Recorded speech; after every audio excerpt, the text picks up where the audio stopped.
Yes, jadi gini, film tersebut memang mungkin tidak semuanya sesuai ya, tetapi yang saya tangkap karena saya kebetulan nonton film itu kan, yang ditangkap itu adalah tagline terakhir ya, tagline terakhir itu bahwa masih ada DPO. Nah, setelah film itu tayang, itu langsung ya salah satu pengacara viral kan. Nah, di situ. Jadi sebetulnya dari PH tersebut berhasil mengungkap sebuah kejadian yang memang sebetulnya harus diungkap sebuah kebenaran. Dan di sini yang paling penting adalah kita sebagai warga negara butuh keadilan, ya kan? Karena sekarang seseorang sakatatal yang memang orang tidak punya, ya kan? Dan rekan kami Bu Titin itu menemaninya ya dari tahun 2016. Jadi kita butuh keadilan di sini. Dan insya Allah kita akan bisa memenangkan dan sakatatal sudah bisa lebih baik lagi atau bebas dari. Miris ya Bang melihat ketika Abang menang di sakatatal sekarang tahun 2024 ketika melihat flashback ke belakang anak-anak itu masih pada berusia. Yes. Miris gak sih? Siapapun akan menangis ketika mendengar cerita langsung dari yang bersangkutan. Ya, termasuk kemarin rekan kami Pak Hatabas pada saat sidang itu menangis. Artinya apa? Itu betapa nurani yang memang yang nurani yang berbicara dari lubuk hati paling dalam itu kita sakatatal pada saat itu masih anak-anak, ya kan? Dicabut kemerdekaannya, gitu. Dan memang kebenaran tidak akan pernah surut, tapi kebenaran akan selalu naik ke permukaan. Dan tahun 2024 inilah ya proses tadi ya dari film. Cuman film tersebut juga yang saya lihat hanya hasil akhirnya saja, terlepas dari ceritanya itu di dalam itu mungkin ada ketidaksesuaian seperti itu. Itu Rudiana Bang yang kemarin ada ex Wakapolri bilang kalau itu Rudiana ini merekayasa kasus Vina ini kan. Dia ex Wakapolri. Dia bilang karena apa? Karena di balik kasus Peggy ini ada kasus yang lebih besar. Nah, mungkin Abang yang terlibat kasus ini melihatnya seperti apa Bang? Benar jadi kan itu? Kalau dibilang benar, mantan Wakapolri sendiri adalah yang memiliki crime story yang cukup bagus itu. Artinya dia punya investigasi yang cukup bagus. Berarti dia punya jiwa analisa yang memang benar-benar menjiwai jiwa kepolisian gitu. Itu. Jadi tingkat keprofesional mantan orang yang sudah pensiun tersebut sangat luar biasa. Berarti ada kasus di belakang itu dia sudah bisa menganalisa sejauh mana. Karena kalau dilihat dari sisi pembunuhan kok sampai mengacak kemana-mana gitu.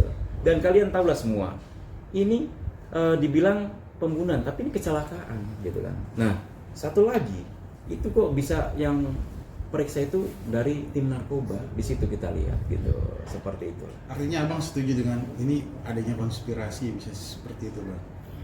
Konspirasi ya arti pengungkapan tersangkanya gitu ya. Ya, jadi yang saya setuju, cuman yang paling penting adalah gini. Di sini kepada pihak kepolisian bekerja secara profesional ya. Jangan bukan job desk-nya itu diambil alih gitu kan. Berarti kan ada something wrong gitu kan pada saat itu. Dan memang pada saat BAP awal udah salah gitu loh. BAP salah. Akhirnya ini seperti ini. Sekali lagi, kebenaran pasti terungkap. Bang bertambahnya lagi Bang, Jenderal Susnado Aji baru-baru juga dapat intimidasi dari Kapolri. Gimana tanggapannya? Kapolres Siapa Bang? Kapolres Cirebon. Iya, saat dia makan. Ini kepada sebenarnya Pak Susno ini adalah orang yang cinta kepolisian, ya kan? Artinya dia mencintai, menjiwai.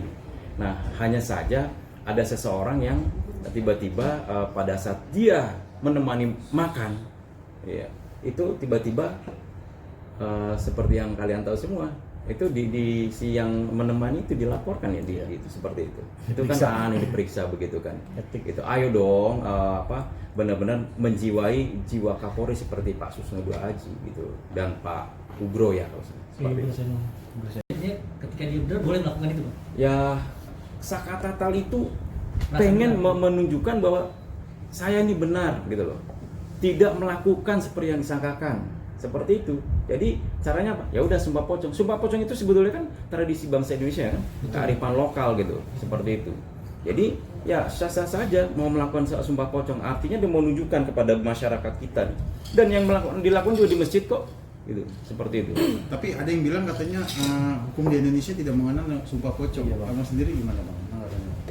Hukum di Indonesia tidak mengenal sumpah pocong. Iya, Ya, memang seperti kalau itu.